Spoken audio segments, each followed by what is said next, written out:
안녕하십니까 동민 여러분, 동장입니다. 1953년 사상계 5월호 내용을 소개해 드리고 있습니다. 이번 영상에서는 5월호 내용 중에서 정의와 사회질서라는 논문을 소개해 드리는데, 작성자는 에밀 브루너라는 사람입니다. 이 논문은 여러분들 한 4, 5년쯤 됐나요? 우리나라에서 정의란 무엇인가 라는 책이 엄청나게 유행한 적이 있습니다. 그 수준 낮은 책, 정의란 무엇인가 라는 책보다 지금 소개해드리는 이 짧은 논문이 내용이 더 알찹니다. 저번 영상에서는 이 책에서, 이 논문에서 말하는 정의의 개념에 대해서 설명을 드렸고, 이번 영상에서는 사랑이라는 개념하고 정의라는 개념이 어떻게 다른가에 대해서 여러분들에게 소개해 드리도록 하겠습니다. 여기서 말하는 사랑이라는 것은 남녀 간의 사랑 개념이 아니고, 가족 간의, 이웃 간의, 또 인간과 인간 간의 사랑인데, 우리나라의 개념으로 보면은 정이라고 해석하는 게 좀 더 맞습니다. 어쨌든 이제 정 혹은 사랑과 우리가 언급하는 정의는 어떻게 다른지 지금부터 소개해 드리죠. 큰 제목은 이렇습니다. 윤리 영역에서 정의의 위치, 이렇게 제목을 달고요.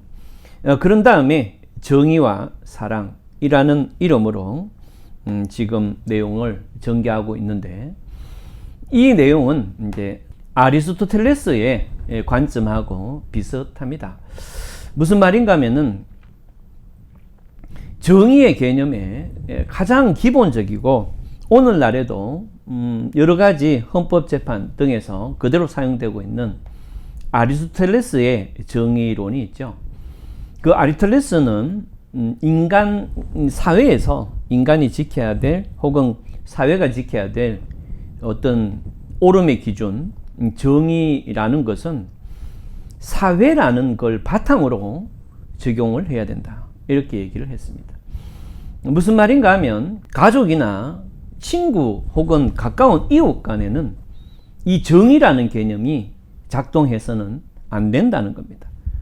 가까운 이웃 간에는 사랑이나 정적인 관계로 이루어지기 때문에 모든 사람에게 그 사람의 몫을 준다라는 그러한 정의 개념보다는, 내가 내 몫을 좀 덜 갖더라도 자녀나 내가 사랑하는 사람에게 더 많은 몫을 주는 그런 개념인 사랑이란 개념이 가족과 친구와 이웃 간에는 사랑의 개념 우선해야 되고, 정의라는 개념은 그래서는 안 된다, 이렇게 얘기를 했는데, 지금 이 사람의 이 정의와 사랑의 관점도 그 관점하고 비슷합니다.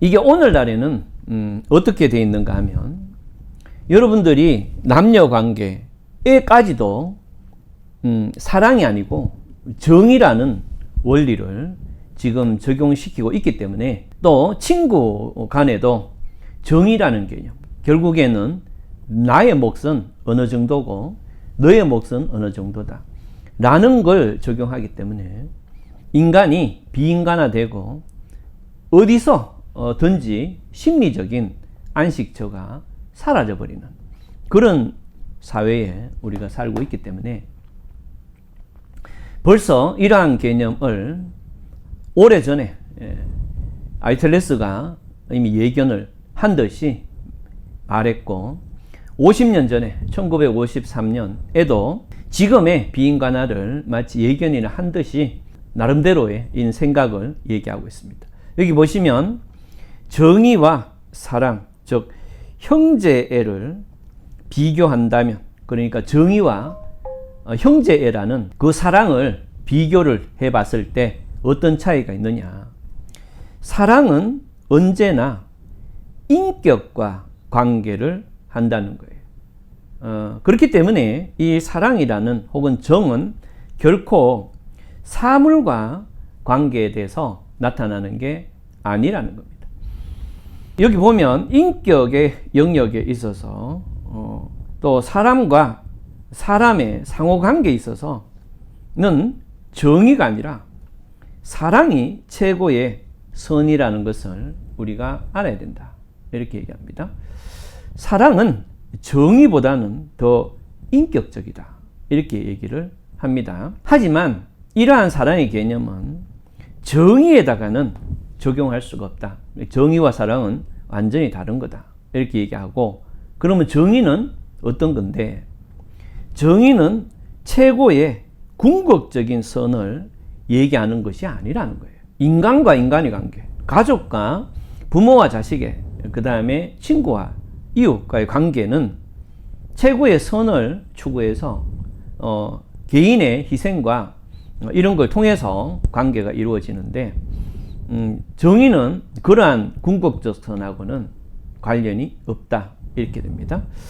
정의의 표준은 어떠한 근거를 가질 수 있는가 하는 것을 연구할 의무가 우리한테 있는데, 정의는 사물의 견지에서의 어떤 인간성, 내 목과 다른 사람의 목, 그것과 나와의 관계라는 것이 정의라는 겁니다.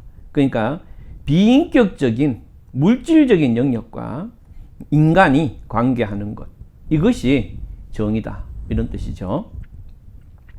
각자에게 그의 정당한 몫이 부여되는 그러한 태도, 또 법률, 제도, 이런 것들이 각자에게 몫으로 정당하게 돌아간다면 이게 바로 정의가 되는, 따라서 정의라는 것은 물질과 인격이 아닌 것과 인간의 관계이기 때문에 이런 점에서 사랑, 인간과 인간 간의 관계에서 나타나는 사랑과는 완전히 다른 개념이다. 이렇게 얘기합니다. 그런데 이 정의라는 것, 그러니까 내 것과 너의 것이라는 이 정의라는 것은 어떤 사물의 견지에서만 나타나는 건 아니라는 거예요.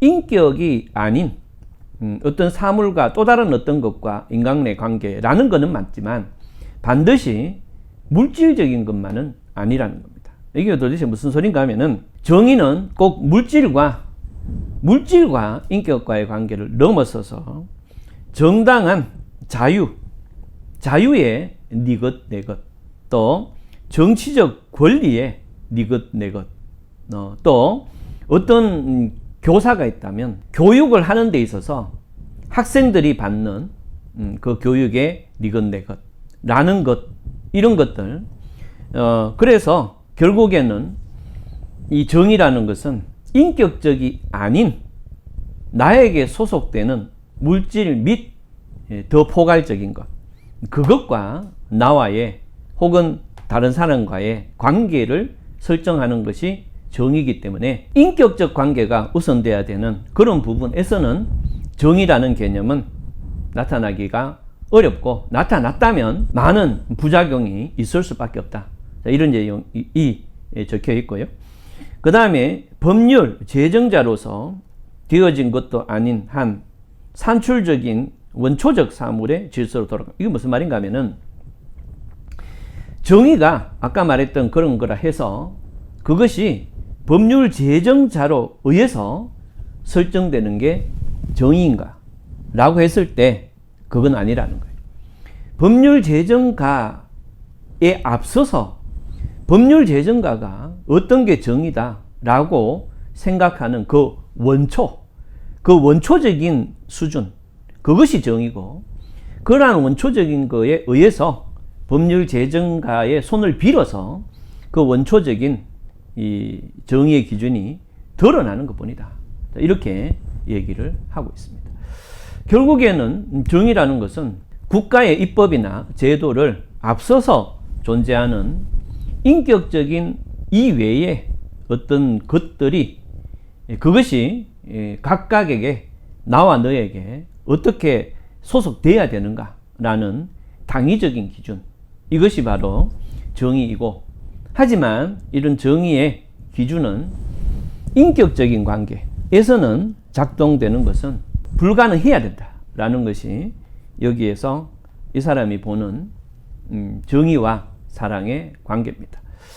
자, 다음 영상에서는 이 사람이 얘기하는 정의와 법의 관계를 여러분들에게 소개해 드리도록 하겠습니다. 그러면 다음 영상에서 뵙겠습니다. 감사합니다.